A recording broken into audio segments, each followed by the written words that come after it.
Welcome back to Bennock's Garage. Today we are working on a Nissan Armada. This is a 2011. This also goes for the 2011 to 13, whatever that model year is.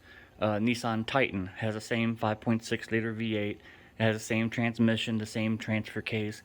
Everything's the same. So the issue is they stall when putting it in the gear. They go in and out of the lockup as you're driving. It will just kind of go in and out.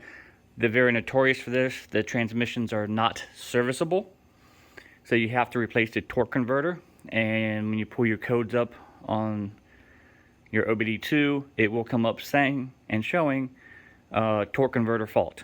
So I've already replaced one on a Nissan Titan, and it completely fixed the issue. As soon as I got done with that one, this guy called and says, hey, I'm having the same issue. Can you do it again on this one? So I'll show you how to replace your torque converter on a Nissan Titan or a Nissan Armada. So first things first, you got to get it up in the air, or if you're working on the ground, you have to jack it up somehow so you can get under it. You're going to be moving the transmission back away from the transmission. One of the first things I like to do is take a 19 millimeter and drain the transmission pan. That's going to give you an indicator of what the fluid looks like in it. Most people don't change the fluid as often as they should on these, even though they're non-serviceable. So yeah, first thing I do is to see how bad the fluid is. The last vehicle, it was supposed to be red. It was looked more like motor oil in there. So let me start draining this and I'll show you what this one looks like. Well, it is at least red color. You know, it's not the cleanest I've ever seen, but it's not the dirtiest I've ever seen. So that's a good sign. I wanted to see how bad the transmission fluid is.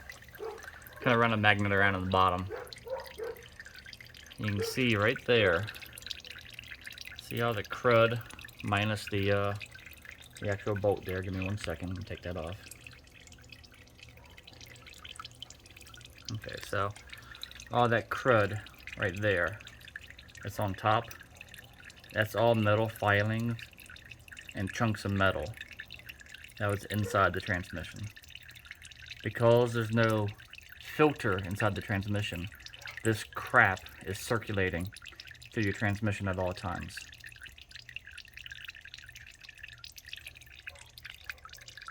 The next thing you want to do, you want to start spraying some penetrating oil in your transmission crossmember bolts and the housing.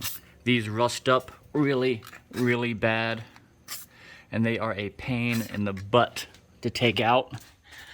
So I always just lube the crap out of them every which way I can.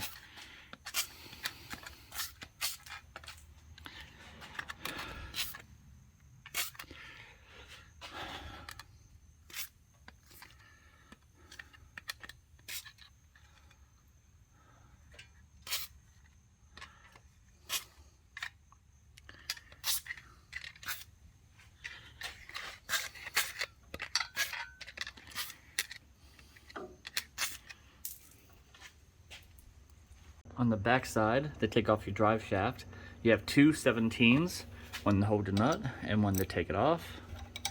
Already got this one loose, so it should, there we go, be as easy as just going like that. Kind of hard to do it with one hand, but it's just 17 on both sides. Once you get all four bolts out, the drive shaft's going to drop down, or you can just hit it with your hand to pop it. If you have a Nissan Titan, you're going to have another piece right here, right where my hand is. That's going to have two bolts going up, and you're going to have a two-piece drive shaft where this is a one-piece drive shaft. Just take them two bolts out and then pull the drive shaft out of the transmission, and always have a catch pan. On your front drive shaft, you don't need to take it apart up there. You just need to take it apart back here. I use a crowbar and or pry bar I should say, and it's just a 14 millimeter. Of course my pry bar is not holding. There we go. And 14 millimeter, and just, damn it, push like hell. There we go. Once you get your bolts out, just kind of right off to the side. You can just let it hang. This will eventually come out, and skid plate has to come off, and this bar right here has to be removed. This has to be removed because you have to get into this spot right here, which is this cap and that 10 millimeter, because that's how you get your torque converter bolts out. The skid plate is all 12 millimeters. Just be forewarned that they did use blue Loctite on them from the factory. Most of all your other bolts are going to be a 17 millimeter. I misspoke. This one right there does not come out. That's just a oil pan gasket bolt, or oil pan bolt. The one that comes out is the one that's attached here.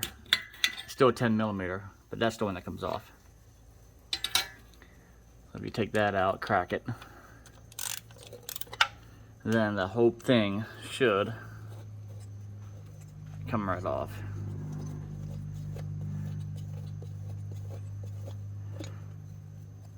There we go.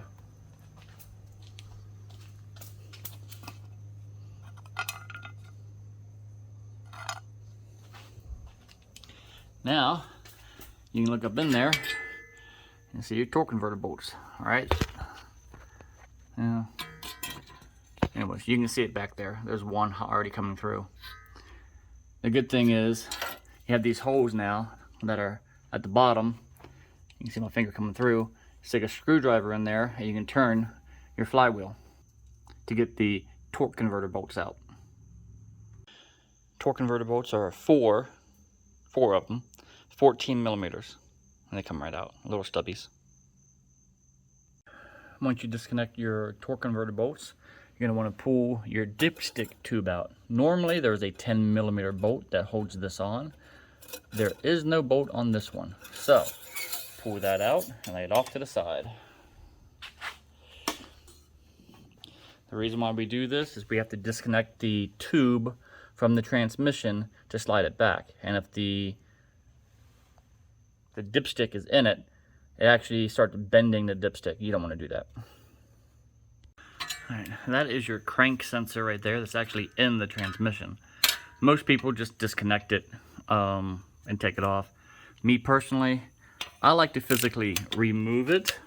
The only reason why I say that is it's better safe than sorry, because if you damage it pulling it out, putting it in, then you have to buy a whole nother sensor. So if you take it off and take it out now, you don't have to worry about that. So that's just me personally. I just like to go ahead and completely, come on baby, I gotta get a screwdriver in there. There we go. Just take that out. Next thing you're gonna do is you're gonna take some heat, get a torch, get these puppies red hot, as hot as you can get them, and then you can be able to take these rusty ass bolts off. The hotter the better, and they'll come right off. I'm gonna catch a lot of hate when I say this, but you're gonna wanna cut your exhaust right here. You know, about 3 inches, maybe 4 inches in front of this clamp. You're gonna have to cut right here, cut up both sides. And then what you're gonna do when you put it back together, you're gonna put it back down here first, then come back over here. Instead of welding it, you're gonna use a band clamp, and that's gonna seal it there, just like that. Boom. That's how you seal it after you put it back on.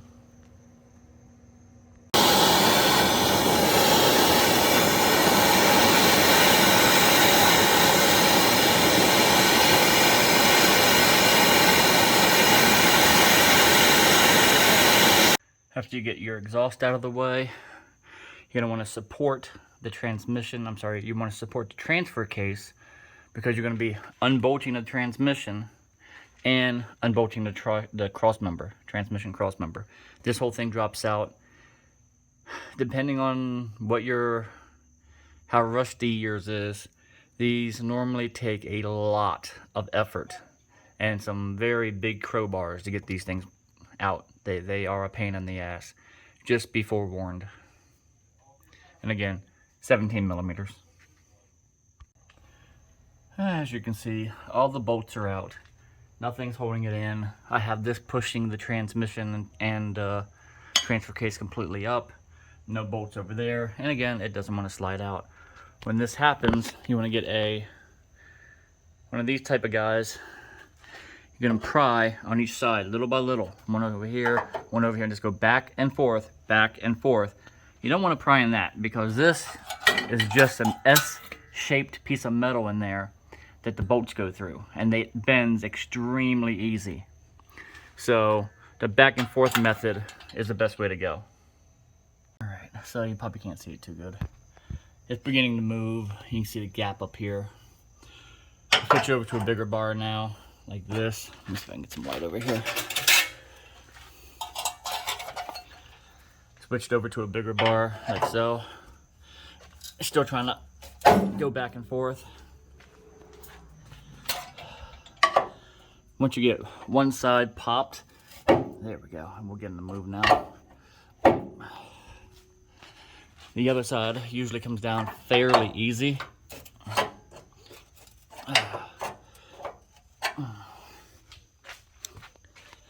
But this right here is the longest part. Taking this friggin' torque converter out. Just getting this friggin' cross member off. Alright. Got one side free. So you can really see it was just fully rusted together. You see the rust all the way through. That's what happens with these things. And it really sucks. So I say put the penetrating oil on it first. It still took me about 25 minutes to get this one side down. I'm hoping I can just take my body weight and pull off of that side. So I still got to get down a little bit more to get them off, or clear them before I can really try to go sideways. But smooth going here. From here you have a 12 mil to take off your throttle. Pull this tab out and it slides backwards.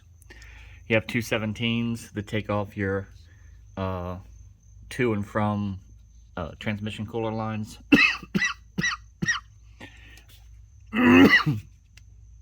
The funny thing is you have to take off this bracket up here, which is a bunch of 10 millimeters, just to get to that coolant line. So this whole bracket is being blocked because of that. With your shifter cable out of the way, you really get to see that number 10, and on the back side, that number 10 right there.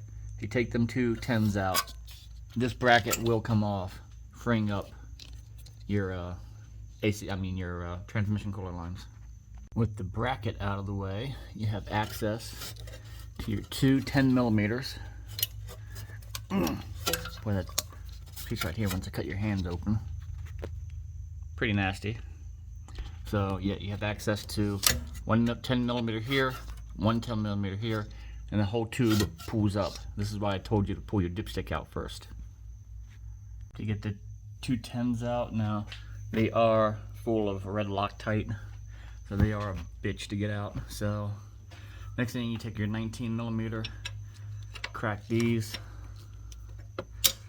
And you can see I already did, nice and easy. So from there, you gotta have a catch pan ready to go. And once you broke them, you should. These are just banjo bolts.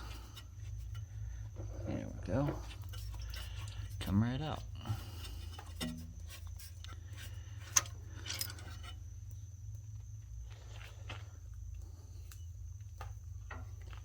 Back up to the other one. Now what I did with the last vehicle is I went ahead and blew air into one line and let the fluid come out of the other, trying to get as much out of it as I can. I'm going to follow your lines up, and right here next to the transmission you're going to have a little 10 millimeter. You just want to take this out, which gives you freedom to move these lines a little bit more out of your way than they are now. With this screw in, you really can't move the lines anywhere. So there we go. You see you have a lot more play now. After all of that, you can take your 19 and start taking out your big transmission bolts. Now, fair warning, these are tight as all get out. So if you can use an impact, I highly recommend using an impact. To get the top bolts out, we ended up using the 1-inch impact, a 3-foot extension with the 19 on it.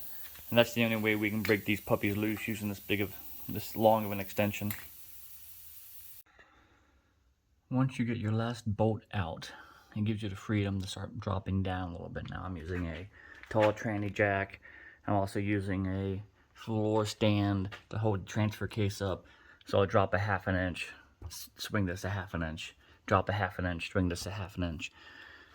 When I was in the Titan, I took the drive shaft out, the front drive shaft out completely, and it dropped down very easily. Unfortunately, I left it in this time, and we are hitting. Let me see if I can get some light over here. We are hitting. So I am going to have to go ahead and take the front drive shaft completely off in order to get the engine down any further. So I didn't expect that, but it is what it is. All you gotta do is separate it just enough to get the pump out.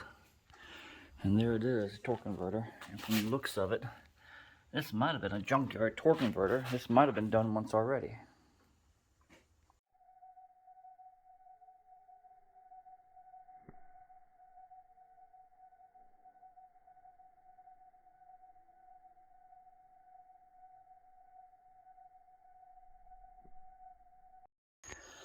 If you're trying to do this yourself, you're going to want TC 1276.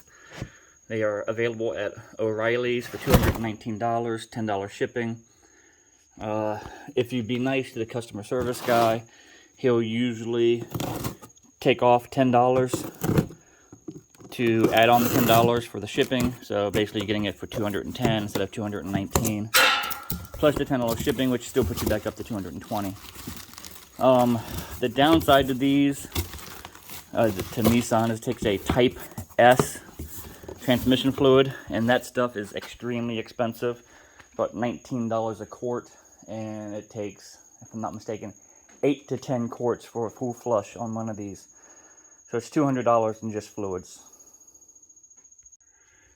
Before you put the new one in, you want to try to fill it up with as much fluid as you can.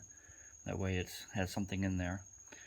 If you never put in a torque converter before, you're going to set it on the shaft, slide it back, and you have to spin it until it locks in place, and I'll show you that next. Alright, so once you step it in, you see how freely it spins. You want to push back and spin it. I don't think I already set it. You're going to feel like a couple little bumps. It's not sitting.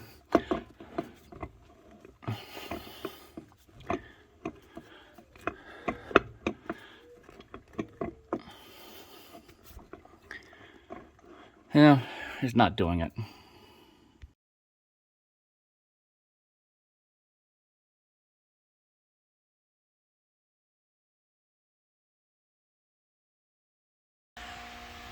Once you get your engine and transmission back together, you gotta put your torque converter bolts in. I don't know if you can see them in there or not.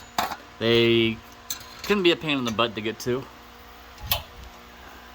Then once you get them in, put your cover back on.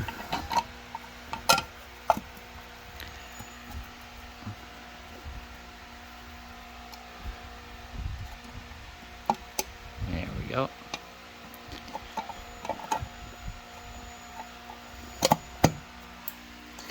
Why not? After your cover gets on, you can go ahead and put your, oh my head, son of a bitch.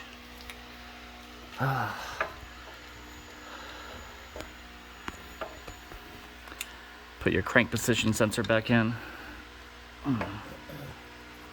Come on, baby, there we go.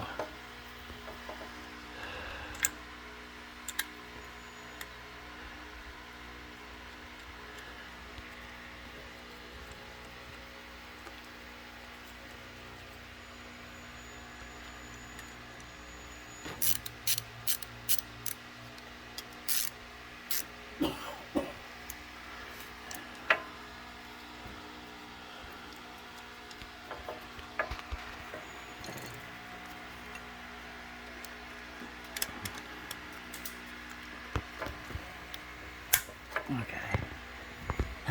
Now you got to work on getting your dipstick tube back in, then getting your lines back on here.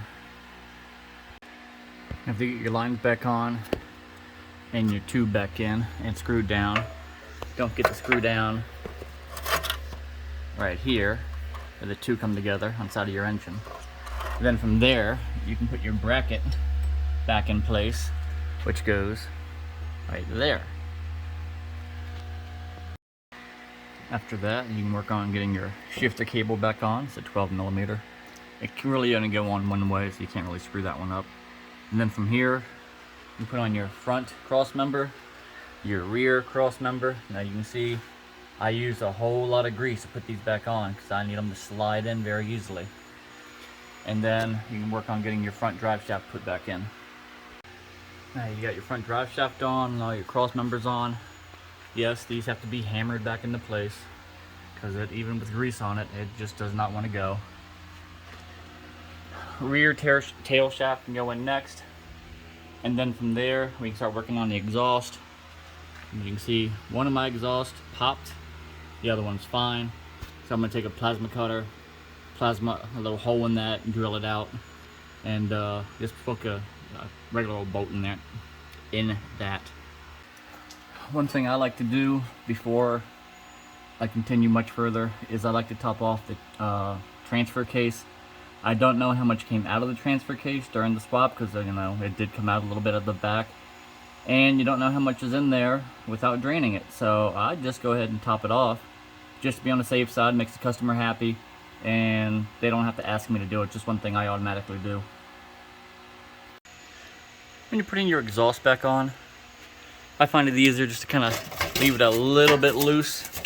So when you come over here to put this back together, you can very easily match up the two sides like so.